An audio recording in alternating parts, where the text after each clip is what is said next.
1 week after the Battle of Antietam, Philip provided his first ever graphic portrayal of actual combat and his personal experience in a 4-page missive to his sisters.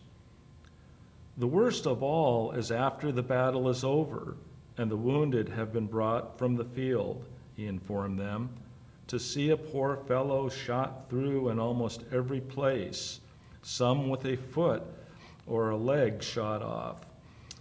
Philip also recorded his compassion for the enemy. I dressed one Reb's wounds, was shot in the back of the neck, he recounted. The ball came out under his left ear. He said, one of them damn Buckdales done it, the best men I have ever met in battle. I treated him with respect, for we all like brave men.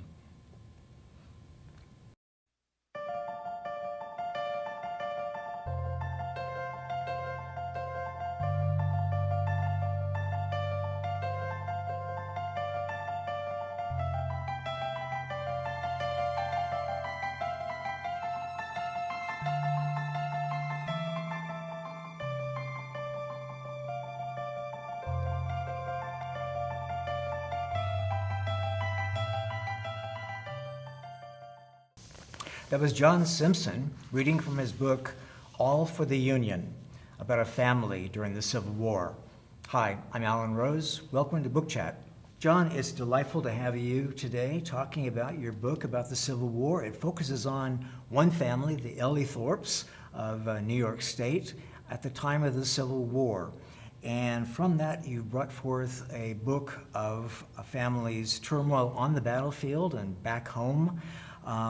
And you've wrapped the Civil War around it, filling in context for us from these letters that the book is based on.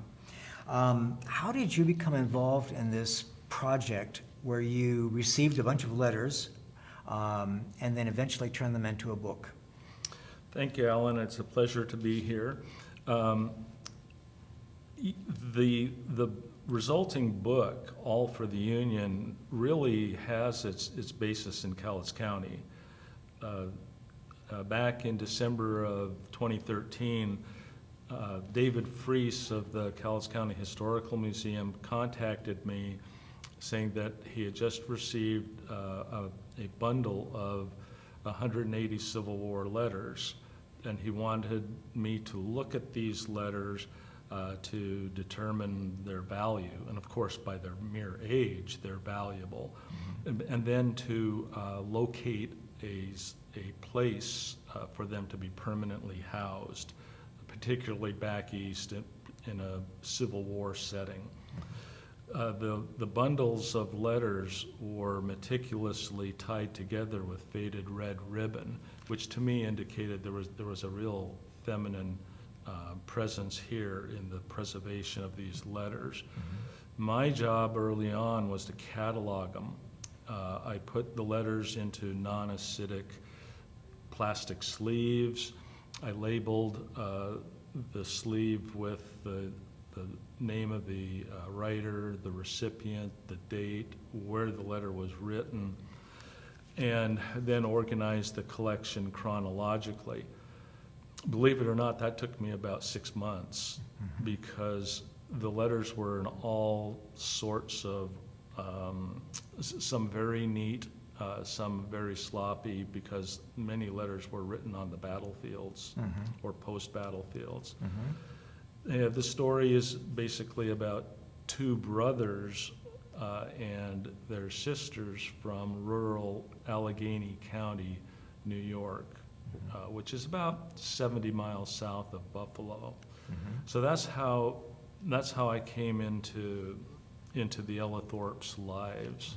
How did you come from cataloging the letters that came to us here in Cowlitz, and we want to talk about that for a moment too.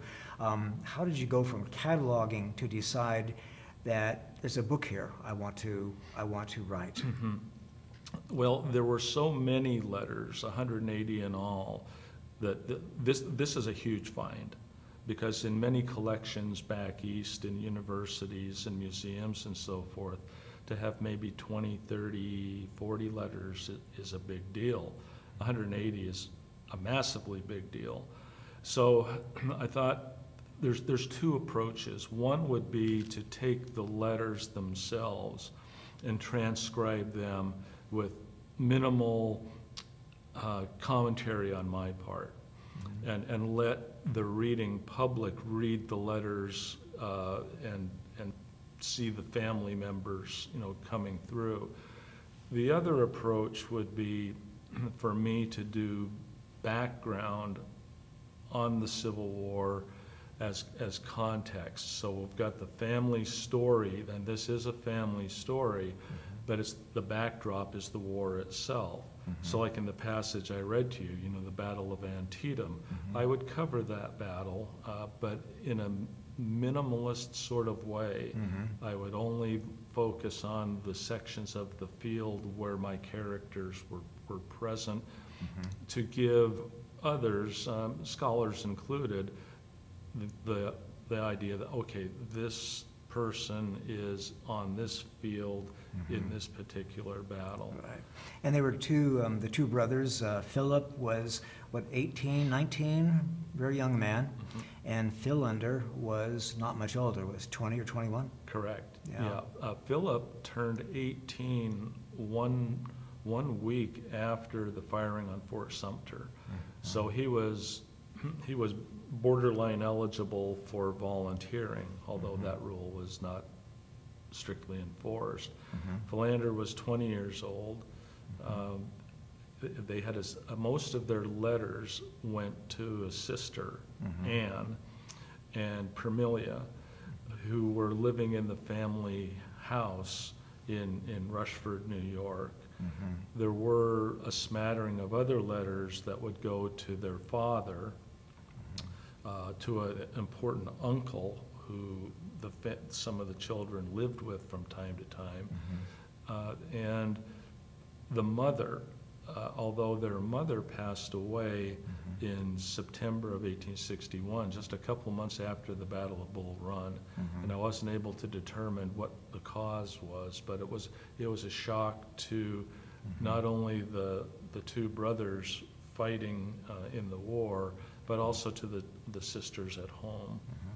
I was struck by, when we read about the Civil War, we think these great campaigns, big battles, the Confederate flags, Union Jack flying, cannons going off, but so much of Philander's and Philip's letters were about the drudgery, the bad food, the terrible weather, the inadequate clothing, just sort of day-to-day life in the mud, and not so much the battles.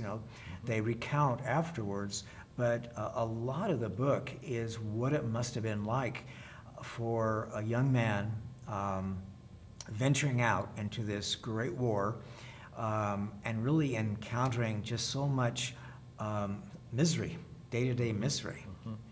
That's correct. And early in the book, I'm mentioning to the reader that this is a bottoms-up view of the war. This is what the privates and the corporals were dealing with. And in another location in the book, I mentioned you're not going to find photographs of the names we know. You're not going to find a photo of Lincoln or Grant or Lee or any of these others. We all know what they looked like.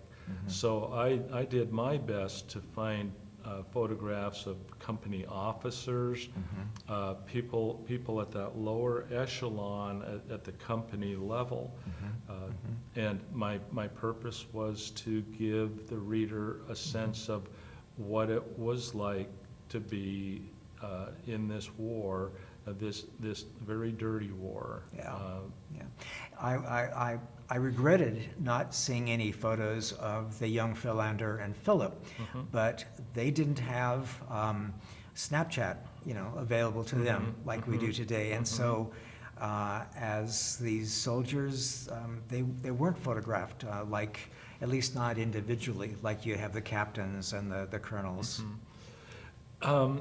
photography during the Civil War was just coming into its own, and many soldiers, even the lower level privates and corporals and such, they would take photographs in their new dress uniforms and made into what we would call like baseball card size. They called them carte de visites, so that when you were visiting someone, you would give them your card. Philip mentioned at 4 different times during the war that he was going to have his photograph taken. One of the photographs, he said, was going to be with his future brother-in-law, and the future brother-in-law was the primary musician for the 5th Vermont and their drum and bugle corps. Well, that was an interesting thought, and literally 2 weeks before I submitted everything to my publisher, I was looking through the Library of Congress Civil War collection, and I came across one that said, unidentified fife and drum band at Langley. Now, 2 things leaped out at me. One was the photograph was taken by a man named George Houghton. George Houghton was the official photographer for Vermont regiments during the Civil War. So I thought this might be worth a closer look. So what I did was I started to look at the photograph. At the very top of the photograph, there's a very faint flag. And I thought that's enough of information for me to look at Vermont regimental flags. And you'll notice that it looks like the stars and stripes, except the stars aren't linear. They're in 2 concentric circles. I thought, now this is a unique flag. So I did a little sleuthing on one of the Vermont digital history websites for Civil War, and lo and behold, that particular battle flag belongs to the 5th Vermont. Usually in these Civil War photographs, the big shot, the lead officer, is at the top. It's like a pyramid. So the question would be, who is that bearded fellow at the top of the photograph? Well, when I was in Gettysburg several years ago, I was in a museum that specializes in the Pennsylvania Bucktails, the regiment that Philip joined. And the Bucktails got their nickname because they would wear a deer's tail pinned to their hat. Well, in this museum, I came across a photograph of the officers of this brother-in-law's later regiment, because he was discharged from this regiment. So comparing the photograph I saw in Gettysburg with this is indeed Asa Burleson, his future brother-in-law. So now I'm down to brass tacks, and I'm now looking for Philip in this photograph. And if you look at this young boy in the second row, on the right or on the left side of his hat over there, there's a faint semblance of a white bucktail. So this one here? Yes, that's Phillip Ellithorpe. So using the flag, using the facial recognition from the Gettysburg deal, and then seeing that we've got a bucktail in this picture, there's no question in my mind that this is in fact Philip. Correct. And I talked about that in the book. The unfortunate part, and this is, I'm falling on my own sword here, in looking at the final proofs, the flag is not present because the editors, the publishers, they're looking for space. Yeah. And in order to make it work, they remove that flag, which is an integral part to what I've just described. I mean, it's the essential part to identifying all of these things. So if it ever makes a second run, we'll make sure that that flag is present. But there is this photograph of Philip in the book. So John, at this point, you made a decision as you were cataloging these letters and reading them that there was a story here you wanted to tell. And then you provided the context around these letters so we who are very interested in the Civil War, we can sort of slot the letters in as to the major campaigns that were happening. What was your process beyond reading the letters in terms of researching and creating the book? I have to confess that my degree in advanced degree in Civil War had a focus on the Confederacy. So my first 3 books dealt with Confederate Tennessee. So when these letters arrived at my doorstep, I had to become versed in not only the Union side of the war, but the Union side of the war that was taking place in the East, as opposed to me working on the Confederate side in the West theater. The West being Tennessee, Kentucky. Yes. Yeah. So I literally took 1.5 years to read as many of the quality battle books, biographies. I was able, thank goodness for the internet, I was able to get my hands on many almost like coffee table type books that were written in the 1880s and 90s about county histories and town histories, where I could follow my characters and fill in the details. Because by doing a narrative like I decided to do, I had to give the reader enough background as to, okay, where are these guys when they're crossing the Chickahominy? You know, out here in Kelso, we don't maybe know where the Chickahominy River is in Virginia.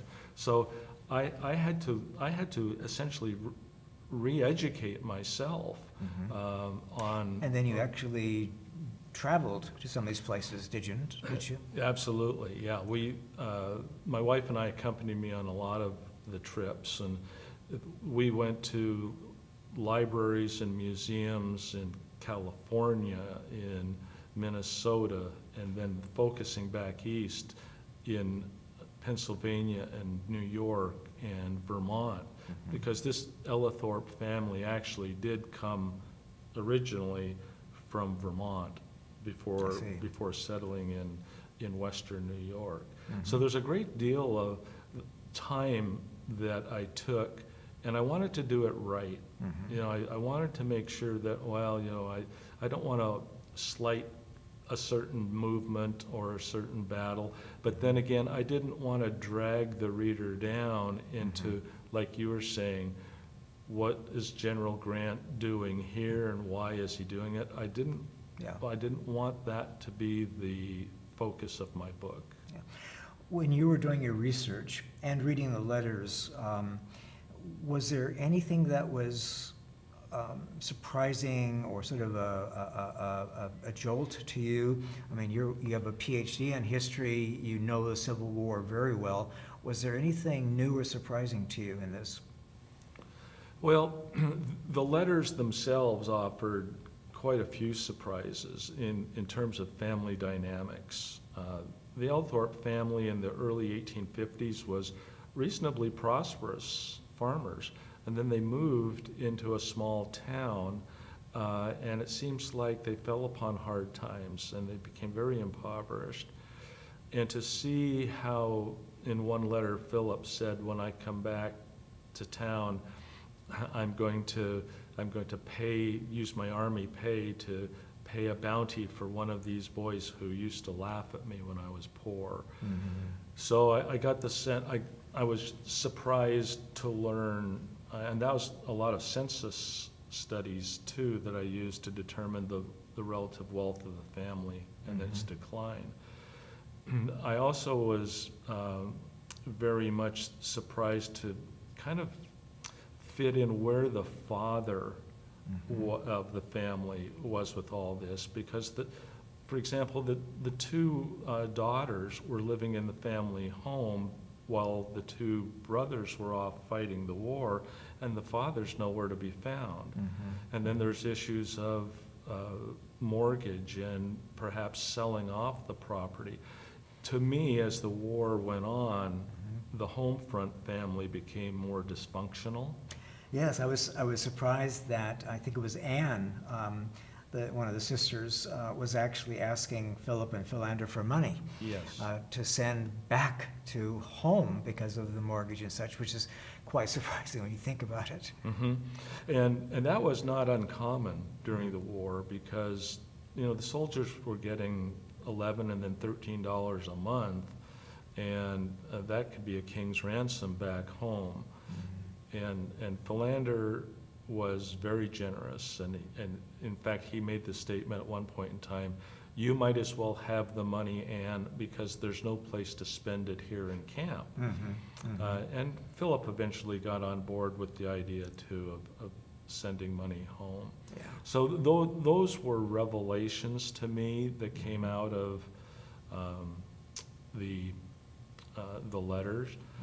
One other revelation for myself, I was at Gettysburg about 3 years before the book came out, and I actually walked from Little Round Top, the path that the Bucktails took, Philip included, off of Little Round Top and across the Plum Run Valley, that's a creek, and then up the following ridge where the Bucktails were pinned down, and the spot where Philip was wounded. And that was moving for me, because I knew what was going to be happening as this boy turned man was making this charge. Right. Probably a broader question I would put to you as a historian. What do we have to learn from reading letters or journals of people 150 or more years ago? It was always a surprise to me to see, despite all the hardships that you outlined so well earlier in the talk, that it would be real easy for someone nowadays, I think, to give up, to say, "I'm done with this." And both Philander and Philip were tested in this regard. They both had opportunities to desert, and they gave it hard thought, and they decided in the end not to do it. So for them to have reached that point and experiencing all of the filth of the camps and the horrendous violence and carnage in the battles that they were dealing with, for them to stick it out, for them to have this sense of honor, duty and honor, and to do the right thing. And there were a couple of very touching letters, you'll recall, where they said, "I'm not going to come home until this is done." And I really was impressed with that kind of resolve. So those things stood out. Yeah. What would you like people to take away from reading your book? Boy, a whole lot. In fact, I'm going to deviate just slightly toward Anne, because this isn't only a military study. This is a family study. And looking at Anne in particular, Anne was studious. She was the oldest in the family. She wrote very well. She was a stickler for punctuation and Yeah, she sort capitalization. of corrects them. Yes, yes. And by the end of the war, she is getting on a train for the first time in her life to go to a big battle that was fought to nurse one of her brothers who was wounded. And on her tombstone in Minnesota, where they moved after the war, on her tombstone, it says her name and the dates, birth and death, and then Army nurse. Now, this lady lived into her early 80s, and for that to be that 3 months of nursing to be the signature event of her life tells me, and I hope tell the reader, that this war had an impact on women who were still at home. Right. So I think that idea fits in with my overall target of trying to show how these two boys went off to war as boys, and through the process of serving became men, and not to forget the people back home. Right. Let's talk about how these letters from New York State wound up in Cowlitz County. Yeah, it is a bit of a stretch. Basically, I'm convinced that because Anne was the recipient of the letters that were being mailed home during the war, that she was the one who held on to them afterwards, and tied the ribbons around the different stacks. And it's my strong hunch that, okay, she had the letters in Minnesota where she died, and those letters show up in Cowlitz County. So how did that happen? I think the progression is that Anne would give them, her husband would take them, Asa, and when he died a year later, he turned them over to Oliver Moore, who we haven't mentioned him because he married one of the Ellithorpe sisters, but there's not a surviving Civil War letter from him. But his part in the story is hugely significant because it's Moore whose grandsons moved to Kelso Longview. The first being Ronald Moore, and just to give you a little rundown on Ronald Moore, Ronald graduated from the University of Minnesota Law School in 1923. Now, 1923 in our community stands out large, the foundation of the planned city. And remember that in Minnesota, in St. Paul particular, that's where Weyerhaeuser's headquarters had been, and Long Bell down in Kansas City. Ronald, reading the national advertising campaign to come to this area, drew him. So when you look at the list of names of the 23 Club, his name is on it. I see. He became a lawyer, lived up on Kelso Hill, not too far from the Hilltop Market, up on the hill.